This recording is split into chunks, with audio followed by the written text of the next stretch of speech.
തങ്ങളുടെ അതിർത്തിക്കുള്ളിൽ അമേരിക്ക വിതച്ച നാശനഷ്ടങ്ങൾക്ക് പകരമായിട്ട് ഒരേ സമയം 6 രാജ്യങ്ങളിലെ US സൈനിക കേന്ദ്രങ്ങൾ ആക്രമിച്ച് ഇറാൻ ശക്തമായിട്ട് തിരിച്ചടിച്ചിരിക്കുകയാണ്.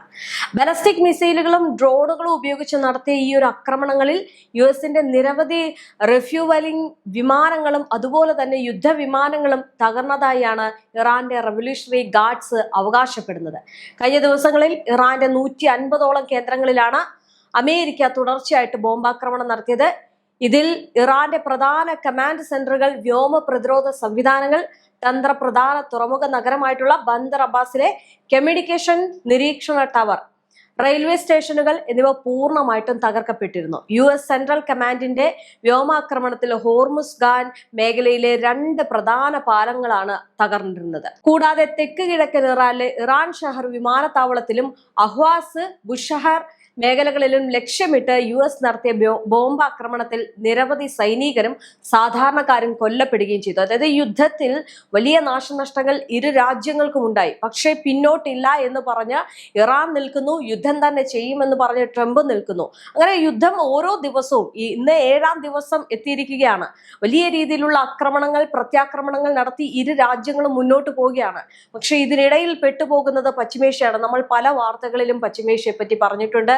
പശ്ചിമേഷ്യ ഭീതിയിലാണ്, പശ്ചിമേഷ്യ ആകെ പ്രതിസന്ധിയിലാണ് എന്നൊക്കെ പറയുമ്പോൾ അത് പലരും അതിന്റെ അടിയിൽ വന്ന് കമന്റ് ഇടാറുണ്ട്, അവിടെ വലിയ പ്രശ്നങ്ങളൊന്നും ഇല്ല എന്നുള്ളത്. എന്നാൽ പലരും അറിയാതെ പോകുന്ന ചില കാര്യങ്ങളുണ്ട്. അതായത് ഈ യുദ്ധം എന്ന് പറയുന്നത് പശ്ചിമേഷ്യ എത്രത്തോളം ബാധിക്കുമെന്നത് ഈ ഹോർമുസ് കടലിടുക്കിന്റെ കാര്യം വരുമ്പോഴാണ്. കാരണം 80% ഭക്ഷ്യവസ്തുക്കള് ആശ്രയിക്കുകയാണ് ഇവർ മറ്റ് രാജ്യങ്ങളെ. അത് കിട്ടാതാകുമ്പോഴും ഈ ഹോർമുസ് കടലിടുക്ക് അടയ്ക്കുമ്പോഴും വലിയ പ്രതിസന്ധി ഉണ്ടാവുകയാണ്. മാത്രമല്ല പുറത്തിറങ്ങാൻ കഴിയാത്തൊരവസ്ഥയും കൂടി ഉണ്ടാകുന്നു. ഒരു 4 പേരോ 2 പേരോ ഒന്നും തന്നെ പുറത്തിറങ്ങി കൂടി നിന്ന് സംസാരിക്കാൻ പോലും അവിടെ ഇപ്പോൾ സാധിക്കില്ല. കാരണം ഈ മിസൈലുകളുടെ അവശിഷ്ടങ്ങൾ വന്ന് പതിച്ചേക്കാം. കഴിഞ്ഞ ദിവസം ഒരു കുട്ടിക്ക് ഇതിന്റെ ഒരു അവശിഷ്ടം വന്ന് പതിച്ചിട്ട് പരിക്കേറ്റിരുന്നു എന്നുള്ള വാർത്തകളൊക്കെ വന്നിരുന്നു. എന്തായാലും ഇറാൻ സൈന്യത്തെ കൊലപ്പെടുത്തിയതിന് മറുപടിയായിട്ട് ജോർദാനിൽ നിലയുറപ്പിച്ചിരിക്കുന്ന US സൈനിക വിമാനങ്ങൾക്ക് നേരെയാണ് ഇപ്പോൾ ഇറാൻ ആദ്യ പ്രഹരം ഏൽപ്പിച്ചിരിക്കുന്നത്. ഈ ആക്രമണത്തിൽ ഇന്ധനം നിറയ്ക്കുന്ന നിരവധി റിഫ്യൂവലിംഗ് എയർക്രാഫ്റ്റുകൾക്കും യുദ്ധവിമാനങ്ങൾക്കും ഗുരുതരമായിട്ടുള്ള കേടുപാടുകൾ സംഭവിച്ചതായിട്ട് ഇറാൻ പ്രസ്താവനയിൽ വ്യക്തമാക്കി. സിറിയയിലെ അൽ ടൻഫിലെ ഉള്ള USന്റെ സ്പെഷ്യൽ ഓപ്പറേഷൻ കമാൻഡ് സെന്ററിന് നേരെയും ഇറാന്റെ റവല്യൂഷണറി ഗാർഡ് മിസൈലുകൾ വർഷിച്ചു. ഇതോടൊപ്പം തന്നെ കുവൈറ്റിലെ വൈദ്യുതി ഉൽപാദന കടൽ ജലശുദ്ധീകരണ നിലയത്തിന് നേരെയും ആക്രമണം ഉണ്ടായതായും വൻ തീപിടുത്തത്തെ തുടർന്ന് പല യൂണിറ്റുകളും പ്രവർത്തനരഹിതമാവുകയും കുവൈറ്റ് ഊർജ്ജ മന്ത്രാലയം സ്ഥിരീകരിച്ചു. കുവൈറ്റ് എന്ന് പറയുന്നത് ഈ പറയുന്നത് പോലെ തന്നെ ഈ യുദ്ധത്തിന്റെ ഒരു ഭാഗമായിട്ട് മാറുകയാണ്. കുവൈറ്റും ബഹ്റൈനും എല്ലാം ഈ യുദ്ധത്തിൽ വലിയ നാശനഷ്ടങ്ങൾ ഉണ്ടായിരിക്കുകയാണ് ആ രാജ്യങ്ങളിൽ. കാരണം യാതൊരു അടിസ്ഥാനവുമില്ല, അതായത് യാതൊരു പ്രശ്നവുമില്ല. തങ്ങൾക്ക് ഇറാനോട് വലിയ രീതിയിലുള്ള ശത്രുതകൾ നിലവിലില്ല. ശത്രുതകൾ ഇതിനു മുമ്പുണ്ടായിരുന്നു, പക്ഷെ അത്തരം രീതിയൊന്നും ഇപ്പോൾ നിലവിലില്ല. അതുകൊണ്ട് തന്നെ അവരെ ആക്രമിക്കാനും ആ രാജ്യങ്ങൾ തയ്യാറല്ല. എങ്കിൽ പോലും ഇറാന്റെ പ്രഹരത്തിൽ അവർ ഇരകളായി മാറുകയാണ്. എന്തുകൊണ്ടാണെന്ന് ചോദിച്ചു കഴിഞ്ഞാൽ ഈ അമേരിക്കയുടെ കടുംപിടുത്തം തന്നെയാണ്. അമേരിക്കയെ സമ്മർദ്ദത്തിലാക്കാൻ വേണ്ടിയിട്ട് തന്നെയാണ് ഇപ്പോൾ യുദ്ധം ഇറാൻ മറ്റൊരു തലത്തിലേക്ക് മാറ്റിയിരിക്കുന്നത്. മേഖലയിലെ അമേരിക്കൻ സഖ്യസേനകളെയും താവളങ്ങളെയും പൂർണ്ണമായിട്ടും ഇല്ലാതാക്കുക എന്ന ലക്ഷ്യത്തോടെയാണ് ഈ ഇറാൻ ഒമാൻ, ബഹ്റൈൻ, ഖത്തർ എന്നിവിടങ്ങളിലേക്ക് അല്ലെങ്കിൽ അവിടുത്തെ US സൈനിക ആസ്തികൾക്ക് നേരെയും ഈ മിസൈൽ ഡ്രോൺ ആക്രമണങ്ങൾ വ്യാപിപ്പിക്കുന്നത്. സൈനിക തിരിച്ചടികൾക്ക് പുറമെ ആഗോള സമ്പദ് വ്യവസ്ഥയെ നിശ്ചലമാക്കുന്ന ഭീഷണിയും ഇറാൻ ഇപ്പോൾ ഉയർത്തി കഴിഞ്ഞു. അതാണ് ഇപ്പോൾ നമ്മൾ പറഞ്ഞത്. ഈ ലോകത്തിലെ വലിയൊരു പങ്ക് ക്രൂഡ് ഓയിൽ വിതരണവും നടക്കുന്ന തന്ത്രപ്രധാനമായിട്ടുള്ള ഹോർമുസ് കടലിടുക്കിന്റെ പൂർണ്ണ നിയന്ത്രണവും തങ്ങൾക്കാണെന്നും US ആക്രമണം നിർത്തിയില്ല എങ്കിൽ എണ്ണവാതക കയറ്റുമതികൾ പൂർണ്ണമായും തടയുമെന്നും ഇറാൻ ഇതിനോടകം തന്നെ ഒരു മുന്നറിയിപ്പ് നൽകുകയാണ്. ഇവിടെ ശ്രദ്ധിക്കേണ്ട ഒരു കാര്യം, ഇറാൻ പറയുന്ന കാര്യങ്ങളെല്ലാം അക്ഷരം പ്രതി ഇറാൻ പാലിച്ചിട്ടുണ്ട്. അത് വളരെ നിർണായകമായിട്ടുള്ള ഒരു കാര്യമാണ്. അതുകൊണ്ട് ഇത്തരം എണ്ണവാതക കയറ്റുമതികൾ പൂർണ്ണമായിട്ട് തടഞ്ഞു കഴിഞ്ഞാൽ ലോകം ഇരുട്ടിലാകുമെന്നതിൽ യാതൊരു സംശയമില്ല. അത്തരത്തിലേക്ക് പോകുമോ എന്നതാണ് ഇനി നോക്കേണ്ടത്. കാരണം അവർ പറയുന്ന കാര്യങ്ങൾ അവർ അക്ഷരം പ്രതി ഞാൻ നേരത്തെ പറഞ്ഞതുപോലെ തന്നെ എല്ലാം തന്നെ നടത്തിയിട്ടുണ്ട്. ഇനി ആകാശമാർഗമുള്ള പ്രതിരോധത്തിൽ ഇറാന്റെ എയർ ഡിഫൻസ് സംവിധാനങ്ങൾ ദുർബലമാണെങ്കിലും നേരിട്ടുള്ള ഒരു കരയുദ്ധത്തിനാണ് ഇറാൻ ഇപ്പോൾ കാത്തിരിക്കുന്നത്.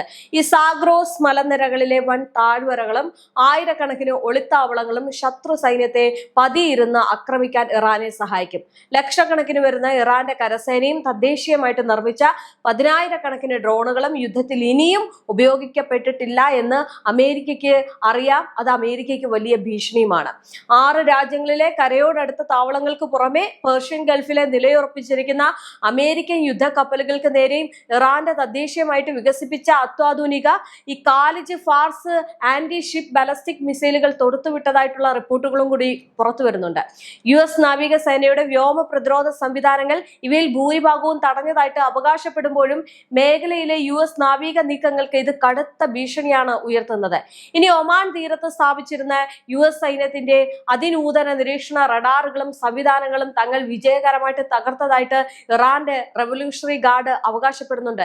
കൂടാതെ ഈ ദീർഘകാലത്തിന് ശേഷം സിറിയയിലെ അൽ ടഫലിൽ നിലയുറപ്പിച്ചിരുന്ന US പ്രത്യേക സേനാ വിഭാഗങ്ങൾക്ക് നേരെ ഇറാന്റെ ഭാഗത്ത് നിന്ന് മിസൈൽ ആക്രമണം ഉണ്ടായത് വലിയ രീതിയിൽ തന്നെ ബാധിച്ചിട്ടുണ്ട്. ഞാൻ നേരത്തെ പറഞ്ഞതുപോലെ ഇറാഖിലെ കുർദിസ്ഥാൻ മേഖലയിലെ പ്രതിപക്ഷ സൈനിക ക്യാമ്പുകൾക്ക് നേരെയും ഇറാന്റെ മിസൈലുകൾ തൊടുത്തുവിട്ടതായിട്ട് സ്ഥിരീകരണമുണ്ട്.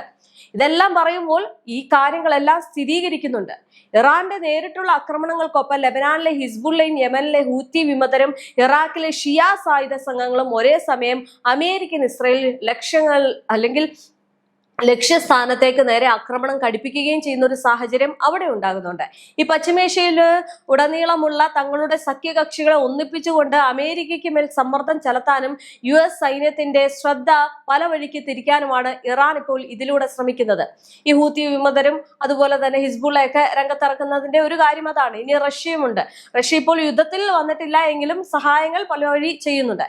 ഇനി സൈനികമായിട്ടുള്ള ഏറ്റുമുട്ടലുകൾക്ക് പുറമെ ഈ ഇരു രാജ്യങ്ങളും തമ്മിൽ കനത്ത സൈബർ യുദ്ധവും ആരംഭിച്ചതായിട്ടാണ് വിവരം. അതായത് അമേരിക്കൻ പ്രതിരോധ മന്ത്രാലയത്തിന്റെ കമാൻഡ് നെറ്റ്വർക്കുകളെ ലക്ഷ്യമിട്ട് ഇറാന്റെ സൈബർ വിങ് കടുത്ത ആക്രമണങ്ങൾ നടത്തുമ്പോൾ മറുവശത്ത് ഇറാന്റെ ആണവ നിലയങ്ങളുടെയും എണ്ണ ഉൽപാദന കേന്ദ്രങ്ങളുടെയും ഡിജിറ്റൽ നിയന്ത്രണ സംവിധാനങ്ങൾ തകർക്കാനാണ് അമേരിക്കൻ ഹാക്കർമാർ ശ്രമിക്കുന്നത്. ഹോർമുസ് കടലിടുക്ക് അടയ്ക്കുമെന്ന് ഇറാന്റെ ഭീഷണിയെ തുടർന്ന് അന്താരാഷ്ട്ര വിപണിയിൽ അസംസ്കൃത എണ്ണ വില കുതിച്ചുയരുകയും ചെയ്യുന്നുണ്ട്. ഇത് ഇന്ത്യ ഉൾപ്പെടെയുള്ള ഏഷ്യൻ രാജ്യങ്ങളിലെയും അതുപോലെ തന്നെ ഇന്ധനവില വർദ്ധിക്കാൻ കാരണമാകും. സമ്പദ് വ്യവസ്ഥയെ വരും ദിവസങ്ങളിൽ വലിയ രീതിയിലുള്ള മാറ്റങ്ങൾ ഉണ്ടാകാനും സാധ്യതയുണ്ട് എന്നാണ് കണക്കാക്കപ്പെടുന്നത്. ഇനി US സെൻട്രൽ കമാൻഡ് ഇറാന്റെ തുറമുഖങ്ങൾക്ക് മേൽ ഏർപ്പെടുത്തിയ നാവിക ഉപരോധം കൂടുതൽ ശക്തമാക്കുന്നതും വലിയ പ്രതിസന്ധി സൃഷ്ടിക്കും.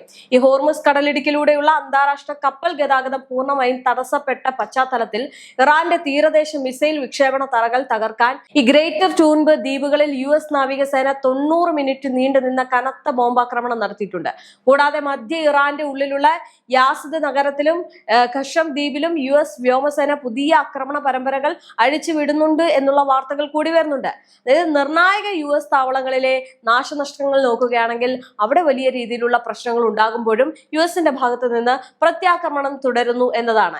എന്തായാലും ഈ US താവളങ്ങൾക്ക് ഏറ്റവും കനത്ത പ്രഹരം ഉണ്ടായിരിക്കുന്നത് ഞാൻ നേരത്തെ പറഞ്ഞതുപോലെ തന്നെ കുവൈറ്റിലെ ക്യാമ്പ് ഉദയരിലെ പ്രധാന ആയുധപ്പുരകളും അതുപോലെ തന്നെ അലി അൽ സലാം ബേസിലെ ആസ്ഥാന മന്ദിരങ്ങളും റഡാർ സംവിധാനങ്ങളും ഇറാന്റെ ആക്രമണത്തിൽ തകർന്നു.